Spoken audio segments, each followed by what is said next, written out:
سب سے پہلے سب دوستوں کو السلام علیکم۔ دوستو اس ویڈیو کے اندر بات کریں گے پاکستان کی عوام اور انڈیا کی عوام، دونوں ملکوں کی عوام کہتی ہے کہ پاکستان ٹیم کو وقار یونس اور مصباح الحق نے ان دونوں نے پاکستان ٹیم کو تباہ کر دیا ہے، جس کی وجہ سے پاکستانی عوام اور انڈیا کی عوام، کیونکہ دوستو انڈیا کی بہت عوام بھی پاکستان کرکٹ کی شائقین ہے، فیس بک پر، یوٹیوب پر، ہر جگہ پہ یہ باتیں چل رہی ہیں کہ پاکستان کرکٹ ٹیم کے چیف سلیکٹر مصباح الحق اور وقار یونس ان دونوں کو جلدی سے جلدی بحر کریں اور اپنی ٹیم کو بچائیں، ورنہ آپ کی ٹیم ڈوب رہی ہے، جس کی وجہ سے پاکستان کرکٹ بورڈ کے chairman P C B Ehsan Mani بھی میدان میں آ چکے ہیں۔ انہوں نے پاکستان کی عوام اور انڈیا کی عوام کے حوالے سے رائے دی ہے یا ان دونوں وقار یونس اور مصباح الحق کے حوالے سے رائے دی ہے۔ اس ویڈیو کے اندر تمام تر تفصیل بتائیں گی۔ اس کے بعد پاکستان کرکٹ ٹیم کے سابق کپتان شاہد آفریدی بھی پی سی پر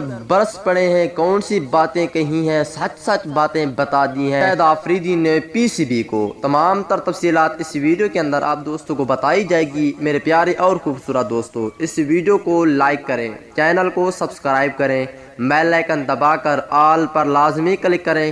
تو دوستو پاکستان کی عوام اور انڈیا کی عوام یہی کہتی ہے کہ پاکستان ٹیم کو بچاؤ اور ان دونوں وقار یونس اور مصباح الحق کو بحر کرو۔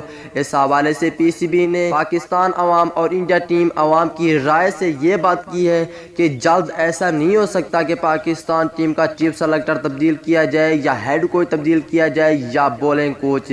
یہ معاملہ بہت سنجیدہ ہوتا ہے، جس کی وجہ سے جلد یہ معاملہ نہیں طے ہوتا۔ آگے بھی دیکھتے ہیں ساؤتھ افریقہ کے خلاف سیریز سے اگر کوئی فرق ہوا پھر کچھ کریں گے۔ اس کے بعد شاہد آفریدی بھی میدان میں آ چکے ہیں۔ شاہد آفریدی کہتے ہیں کہ جب پاکستان ٹیم تباہ ہو جائے گی تب یہ فیصلہ آپ لیں گے، آپ جلدی سے رائے کریں، کیونکہ پاکستان کرکٹ فینز اور انڈیا کرکٹ فینز جو کہ سب لوگ دیکھتے ہیں وہ آپ کی کرکٹ کو چھوڑ جائیں گے، پھر کون دیکھیں گے، آپ کو کوئی فائدہ نہیں ملے گا۔ جلدی سے یہ کام کریں۔ آپ دوستوں نے ایک پیارا سا کمنٹ سے لازمی کریں۔ اگلی ویڈیو تک